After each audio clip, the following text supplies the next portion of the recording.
Hi hello అందరికీ నమస్తే. మా అత్తగారు మినప ముద్దలకైతే ప్రిపేర్ చేస్తున్నారండి. ముందుగా మనం తీసుకున్నటువంటి మినుములని సన్న సెగన దోరగా వేయించుకోవాలి. ఎంతవరకు వేగాలని నేను మా అత్తయ్య గారిని అయితే అడిగానండి. ఇవి ఎంతవరకు వేయించాలి అంటే మాడిపోకుండా సన్న సెగలో మనకి ఈ మినుముని పగల కొడితే కొంచెం రెడ్ షేడ్ వచ్చేంత వరకు అయితే వేయించుకోవాలి. మరి ఎక్కువ వేయినా అవి స్మెల్ మారిపోతుంది, అదేవిధంగా టేస్ట్ కూడా మారిపోతూ ఉంటుంది. ముందుగా మనం వేయించిన మినుముల్ని మెత్తగా మిక్సీ పట్టి పక్కన పెట్టేసుకోవాలండి.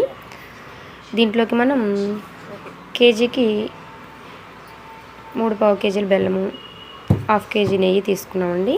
ఈ బెల్లాన్ని రోట్లో మెత్తగా దంచుకొని మనం మిక్సీ పట్టి పక్కన పెట్టినటువంటి ఈ మినప్పిండిలో కాస్త బెల్లం దంచి మొత్తం కలిపేసుకోవాలి.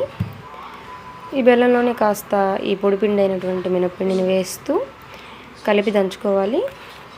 మెత్తగా దంచుకొని బెల్లం మొత్తం ఉండలు లేకుండా కలిసేలాగా కలుపుకోవాలి.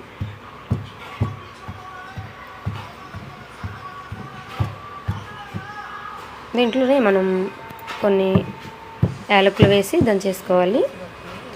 దీంట్లోకి నేను 1/2 కేజీ నెయ్యి తీసుకున్నాను, కానీ నాకు మొత్తం వచ్చేసి 350 గ్రాముల నెయ్యి మాత్రమే పట్టిందండి.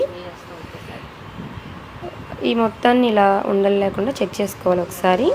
ఇక దీంట్లోకి మనం నెయ్యి సరిపడా కాస్త వేసుకుంటూ ముద్ద వచ్చేలాగా ట్రై చేసుకుంటూ ఉండాలండి. అయితే మనం నెయ్యి ఎంత వేసుకుంటే మినప ముద్ద అనేది అంత టేస్టీగా అయితే వస్తూ ఉంటుంది. మనం మొత్తం కలిపిన తర్వాత ముద్ద నలుపు రంగులో వస్తే ఆ టేస్ట్ వేరుగా ఉంటుందండి. చూస్తున్నారు కదా, ఈ విధంగా మనం కాస్త నెయ్యి వేసుకుంటూ పిండిని మొత్తం కలిసేలాగా కలుపుకుంటూ ఉండాలి.